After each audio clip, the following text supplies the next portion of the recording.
So if you watched my last video, you would have seen that I pulled up all my sweet corn and my pongo beans. Well, I've blanched them all now, ready for the freezer, and I'll show you what I've done.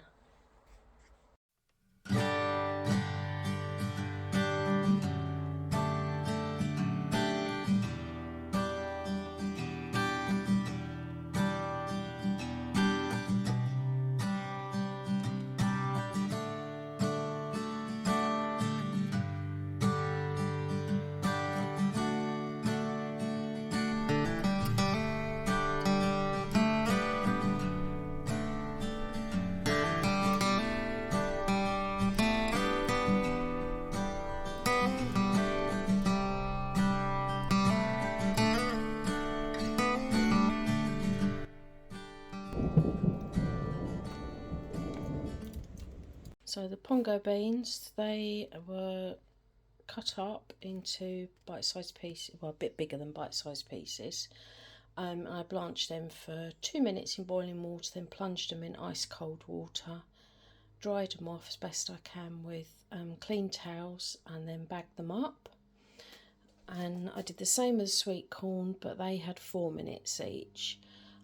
Most of the cobs, they were either half a cob or the larger ones I cut down. So I've got 2 bags of those.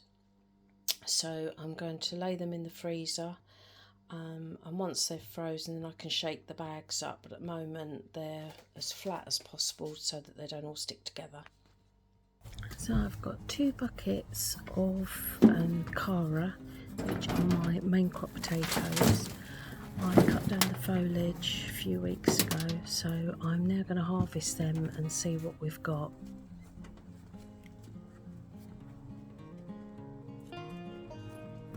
So I can already see potatoes sticking out the sides. They look nice.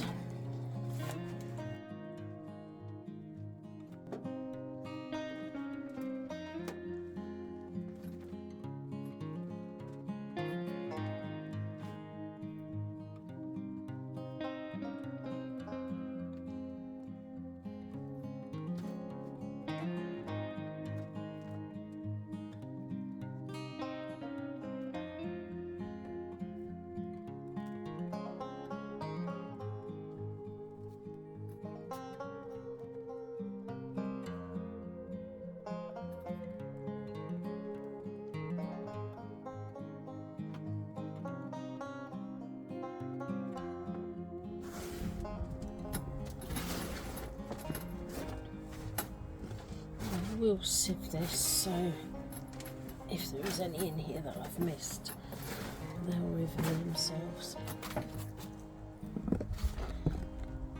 So that's the first plant.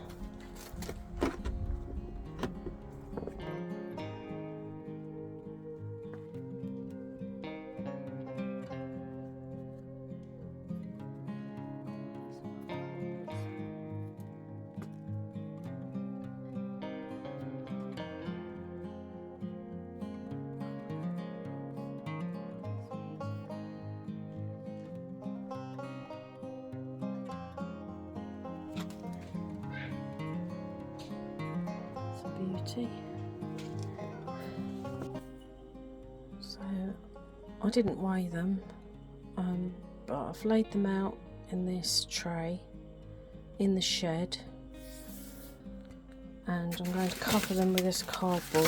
That's all I've got at the moment to try and keep the light out.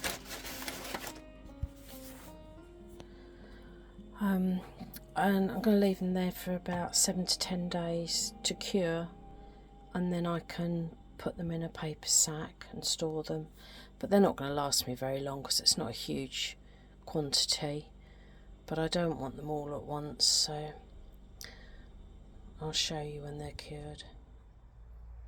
Well, I have 2 sparrows stuck in my greenhouse. I've had to shut Paddy in the kitchen because he's going mental, and I can't get them out. Poor little things. I've tried, but if I go in there they just crash against the glass even more. So I think I'm just going to have to leave them to find their own way either out the windows or out the door. So this is what I've rescued today. So I've got, these are the Apache chilies, Scotch bonnet, the mixed peppers. I've got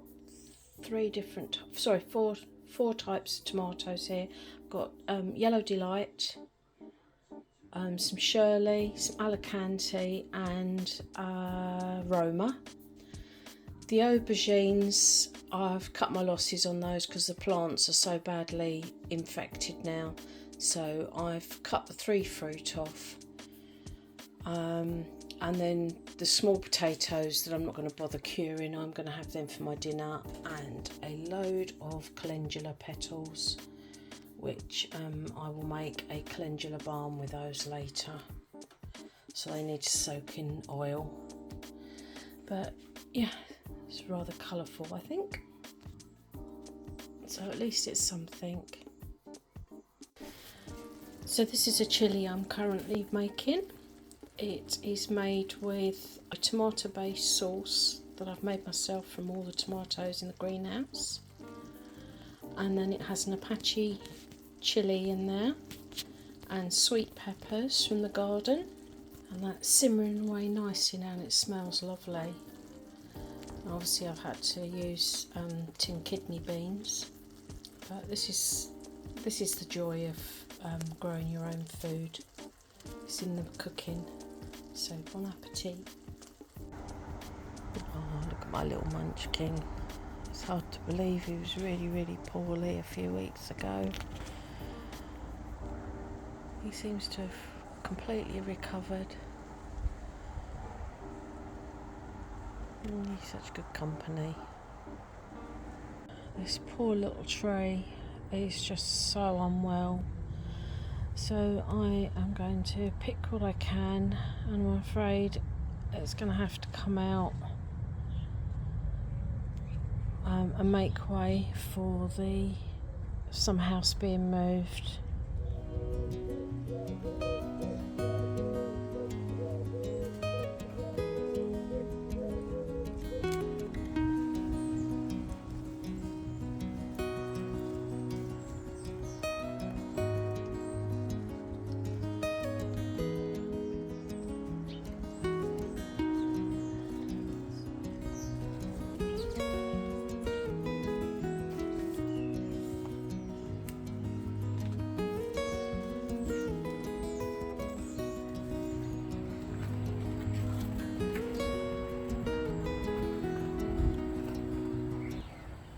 So these are what I've picked. There's not many. They're not particularly big. I've left a lot on the tree actually because they're so tiny. I think one bite and they're gone. But these look alright. I'm going to try one in a minute, see what they're like, and I'll let you know. But these are Cox's Orange Pippin. So this is one I'm going to try.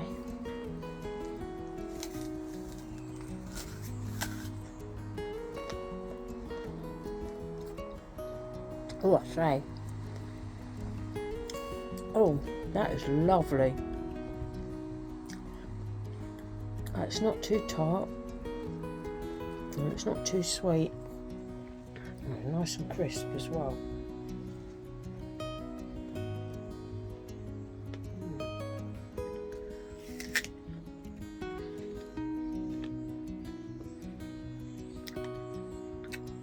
That is nice. So, just as an afterthought, I've decided to pick the tiny apples that I left on the tree. I'm going to slice them up thinly, soak them in water with lemon juice and cinnamon, and I'm going to put them in my dehydrator and make some apple crisps.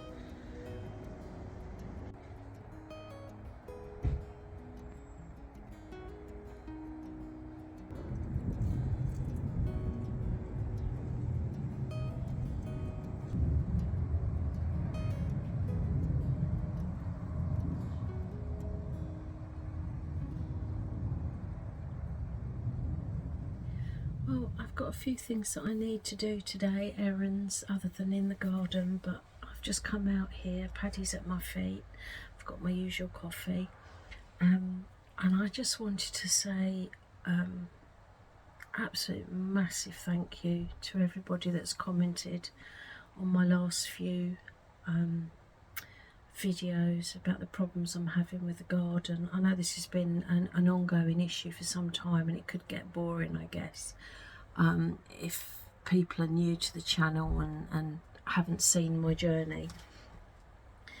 But the empathy shown, the understanding, the shared frustration, and the encouragement and the optimism of everybody.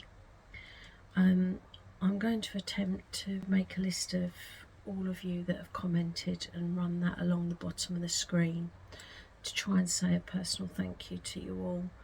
But I am truly grateful. You're a wonderful group of people and make this so much worthwhile. I'm actually heading towards my first 1,000 subscribers now. I think there was 854 subscribers this morning.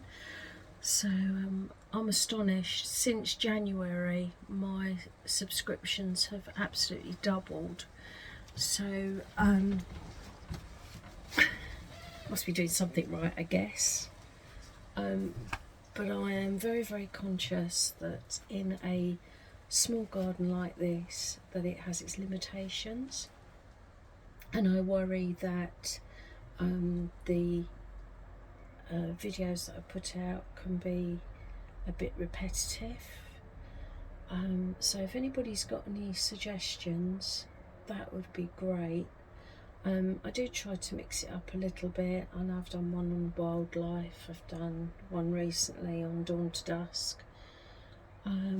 So yeah, sort of featured themes.